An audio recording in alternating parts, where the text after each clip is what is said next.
आज़ान से दिक्कत तो शैतानों को होता है।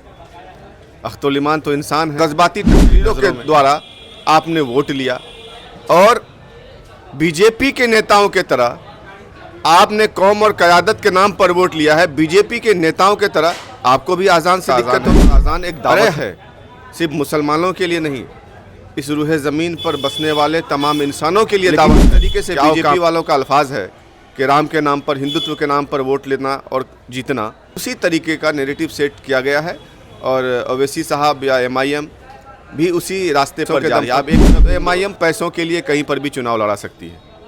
ये कौम और क़यादत के नाम पर लोगों को गुमराह और बेवकूफ़ बनाने का काम करती है। हो सकता है वो अररिया भी लड़ा है, मुर्शिद साहब को लड़ा था उनका, किसी और को, कि जुमा की नमाज अमोर में ख़त्म भी नहीं हुई थी कि आप माइकों पर आकर बयान शुरू कर दिए थे। तो आपका विरोध क्या था लोगों ने? उस वक्त आपको ये ठिकाना नहीं था कि अजान नमाज पढ़ रहे हैं लोग और मैं माइक पर कैसे बोल रहा हूँ। Welcome to Seemanchal Diary. Seemanchal Diary में आपका स्वागत है। अभी हमारे साथ मौजूद हैं पूर्व एमआईएम नेता और समाज सेवी राशिद अनवर साहब। स्वागत है आपका।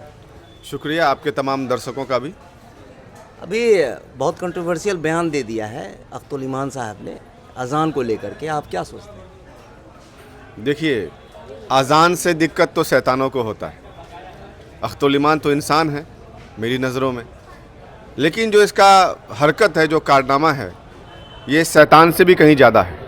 क्योंकि मैं खुद इसका गवाह हूँ, उनके माध्यम से मुझे जितना सताया गया है और जो जिस तरीके से मेरे साथ धोखा किया अख्तुल ईमान ने।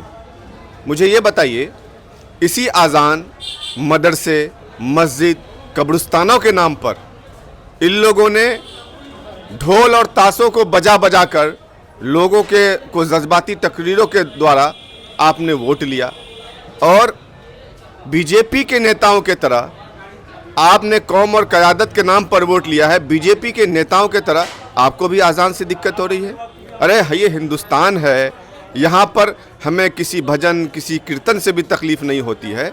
और अजान तो मुख्तसर है, 2 मिनट का है, दिन में 5 बार होना है, पूरे दिन तो लाउड स्पीकर बजता नहीं है। तो अख्तुल ईमान ने जो जिस तरीके से ऐसा विवादित बयान दिया है, जब अल्लाह तबारक व ताला को किसी को जलील करना होता है तो उसका स्क्रूप 2 मिनट के लिए लूज़ कर देते हैं। तो मुझे लगता है अख्तुल ईमान साहब का भी स्क्रूप को लूज़ कर दिया गया था 2 मिनट के लिए। अच्छा, एक बात बताइए, आप यहाँ बैठे हैं, यतीम खाना में एक मस्जिद है, यहाँ पीछे एक मस्जिद है, जामा मस्जिद है, खलीलाबाद है, तो उनका जो बेसिक कंसर्न है, जो मुझे समझ में आया, वो ये कहना चाह रहे हैं कि इतना शोर मचा के क्यों लाउड स्पीकर पे अजान देना। प्रैक्टिकल एक्सपेक्ट देखिए ना, इतना 300 मीटर पे आबादी है, तो इसके लिए क्या ज़रूरत है इतना? मैं यहाँ पर बैठा हूँ, मेरे पीछे एक मस्जिद है, यतीम खाना मस्जिद, जो अपने गिनाया, लेकिन मुझे अजान की आवाज़ सिर्फ इसी मस्जिद से आती है, ना कि यतीम खाना से आता है, ना ही खलीलाबाद से आता है। मुझे अजान की आवाज़ इस मस्जिद से सुनाई देती है, तभी तो मैं नमाज के लिए जाता हूँ। और अजान से तकलीफ़ होना ये 2 मिनट का काम है, 2 मिनट का अजान है। और अजान एक दावत है, सिर्फ मुसलमानों के लिए नहीं, इस रूहे ज़मीन पर बसने वाले तमाम इंसानों के लिए दावत है कि आओ कामयाबी की तरफ, आओ फलाह की तरफ। समझे ना, अल्लाह की पुकार है वो अजान। वाई कैटेगरी मिल गया अभी अख्तुल ईमान साहब, बस इसी वजह से तो वो चाह रहे हैं कि वाई से अब Y+ Z+ हो जाए। इस चक्कर में वो बीजेपी वालों की तरफ भाषण और बयान दे रहे हैं। सत्र चालू है, अभी बिहार का सत्र शुरू हो गया, सेकंड सत्र है ना। अभी शायद बजट की भी दिया जाएगा या हो गया है, तो कैसा विजुअल्स आ रहा है, क्या दिखने में आ रहा है? देखिए, अभी विधानसभा सत्र में एमआईएम के जितने भी जीते हुए विधायक हैं, ये तो कह रहे हैं कि सरकार के साथ हैं, हम उनके हर फैसले पे हाँ में हाँ मिला रहे हैं। अब इन लोगों का अंदर तय खाने क्या चल रहा है ये नहीं पता, लेकिन कौम और क़यादत के नाम पर जो इन लोगों ने चुनाव लड़ा और चुनाव जीता है, अब लोग समझ चुके हैं कि कौम और क़यादत के नाम पर इन लोगों ने सिर्फ ठगने का काम किया है और इन लोगों का जो है असल चेहरा अब लोगों के नज़रों में आ भी रहा है। अभी आप ये देखिए, जीतने के बाद आप नीतीश कुमार को गुलदस्ता देते हैं, आप सम्राट चौधरी को गुलाब का फूल देते हैं। गुलाब का फूल देके क्या प्रपोज करना चाह रहे हैं अख्तुल ईमान साहब? आप काम लेना है, सरकार तो उन्हीं की है। हाँ, तो वो तो ऑबलाइज तो करना होगा ना। डेवलपमेंट का काम होगा कहाँ से, फंड आएगा कहाँ से? तो फूल देके काम नहीं मिलेगा। फूल देने से मोहब्बत बढ़ता है, फूल देने से काम नहीं मिलेगा। काम लेने के लिए आपको लेटरों के ज़रिए आपको बताना पड़ेगा, आपको अपने विधानसभा क्षेत्र की समस्याओं को विधानसभा में उठाना पड़ेगा। आप उठाते हैं, मैं देखता हूं कि आप उठाते हैं, लेकिन अब इस तरह से जो अंदर तहखाने से गुलदस्ता और फूल दे रहे हैं एक दूसरे को, इससे मुझे लग रहा है कि कहीं ना कहीं आप लोगों के अंदर से सांठगांठ हो चुकी है। अभी हाल फिलहाल मैंने शकील अहमद ख़ान साहब का इंटरव्यू किया था, तो उन्होंने एक बात कही कि जो ये इजलासी तकरीर करते हैं, कहीं ना कहीं ये नैरेटिव जिस तरह से आरएसएस करता है जय श्री राम, उसी तरह आप अल्लाह अकबर अपनी स्टेजों में इस्तेमाल करते हैं। आप इससे कितना इत्तेफाक रखते हैं? देखिए, बात तो बिल्कुल सही है। ये देश की खूबसूरती, हिंदुस्तान की खूबसूरती हिंदू, मुसलमान, सिख और ईसाई से है। किसी एक धर्म विशेष पर बात नहीं होनी चाहिए। बात हक और हुकूक की होनी चाहिए, इंसाफ की होनी चाहिए, काम की होनी चाहिए। लेकिन जिस तरीके से बीजेपी वालों का अल्फाज है कि राम के नाम पर, हिंदुत्व के नाम पर वोट लेना और जीतना, और पूरे हिंदुस्तान के हिंदुओं के जहन में एक सेंस पैदा कर देना कि हिंदू महफूज नहीं है, बीजेपी है, बीजेपी की सरकार है तो हिंदू महफूज है, उसी तरीके का नैरेटिव सेट किया गया है। और ओवैसी साहब या एमआईएम भी उसी रास्ते पर जा रही है। आप एक तरफ हिंदू 80% वाले, 82% वाले जो है कर रहे हैं, आप दूसरी तरफ 20% वाले कर रहे हैं। तो बाकी जो सेकुलर टाइप के लोग हैं, हिंदुओं में भी और सब जातियों में भी और सब धर्मों में भी, तो ये तो फिर देश खतरे के तरफ जा रहा है। अरे यार, लोकसभा का डिलिमिटेशन होने वाला है, शायद आपको मालूम होगा।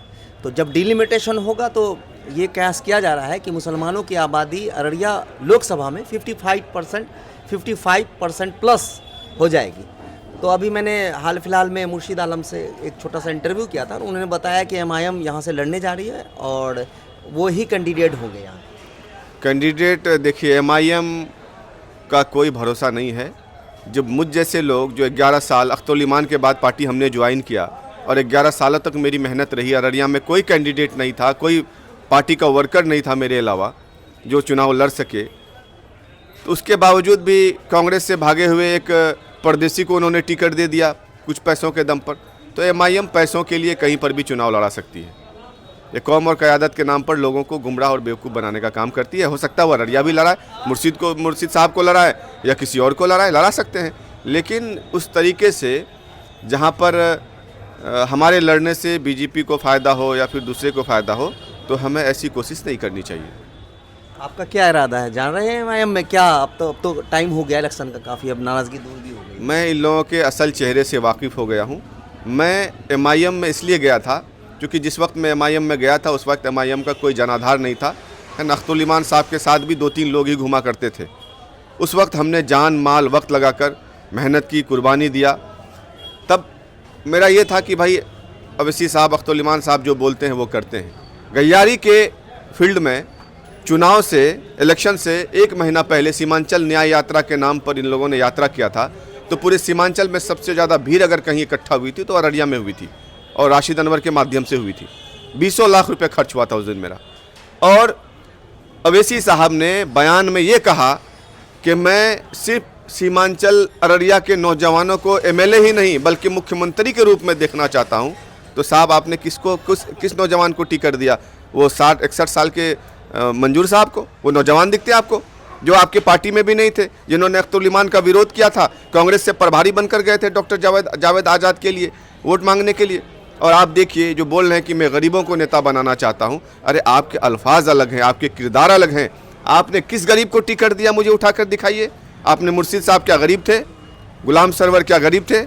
सरवर आलम कोचाधामन क्या गरीब थे? नहीं, आपने अमीरों को टिकट दिया और पैसों के बुनियाद पर टिकट दिया है। और ये खेल किशनगंज से लेकर हैदराबाद तक चलता है। मैं इंटरनल इसको जानता हूँ। अब मैं किसी भी सूरत पर एमआईएम में नहीं जाऊँगा। ओवैसी साहब को लेके क्या है, ज़्यादा नाराज़गी आपकी अख्तुल ईमान साहब के साथ है कि ओवैसी साहब के साथ? ओवैसी साहब बड़े नेता हैं, मुसलमानों के लिए बोलते हैं। जाहिर सी बात है, मुसलमान इलाकों से चुनकर जाते हैं, तो मुसलमानों के लिए जब तक बोलेंगे नहीं तब तक मुसलमान उसको वोट क्यों दे भाई, है ना।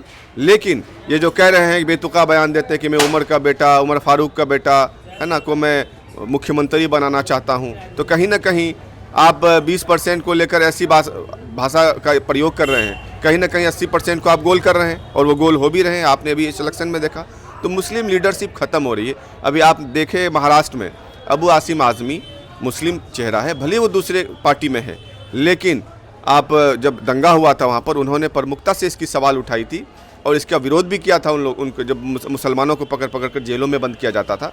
तो आप मुस्लिम लीडरशिप को ख़त्म करने का वो कर रहे हैं और इस तरह का बयानबाजी नहीं करना चाहिए जिससे लोगों को दूसरों बिहार प्रदेश में जितने भी लोग बैठे हुए हैं पार्टी के, ये सारे चोर हैं। जो मुख्य चोर हैं ये 2-4 दलालों को भी साथ में रखे हैं जो डील करते हैं टिकटों का और सब चीज़ों का, कैसे क्या होना है। फिर ये सब पूरा उगाही का काम कर रहे हैं ये लोग। कौम और क़यादत के नाम पर मैं तो कहूँगा लोगों को कि अब गुमराह मत होइए। अख्तुल ईमान को माफ़ी मांगनी चाहिए। बिल्कुल माफ़ी मांगनी चाहिए जी। आप शोर मचा कर, मैं एक वीडियो देखा था उनका कि जुमा की नमाज अमोर में ख़त्म भी नहीं हुई थी कि आप माइकों पर आकर बयान शुरू कर दिए थे। तो आपका विरोध किया था लोगों ने। उस वक्त आपको ये ठिकाना नहीं था कि अजान नमाज पढ़ रहे हैं लोग और मैं माइक पर कैसे बोल रहा हूँ। आप बड़े बड़े डीजे को लगाकर पूरे इलाकों में घुमा रहे थे, तब आपको इस चीज़ का ख्याल नहीं था। और आज अजान और मस्जिद और मदरसे के नाम पर ही आपने वोट हासिल किया अख्तुल ईमान साहब, और आज आप जो है बीजेपी वालों की तरह बयान दे रहे हैं। ये सरासर गलत बयान है। और मुसलमान हर चीज़ बर्दाश्त कर सकता है लेकिन अपने ईमान और अपने इस्लाम के साथ कभी समझौता नहीं करेगा। आपको माफ़ी मांगनी चाहिए लोगों से, अवाम से। आपने हमें वक्त दिया, आपका बहुत बहुत शुक्रिया। आपका भी शुक्रिया।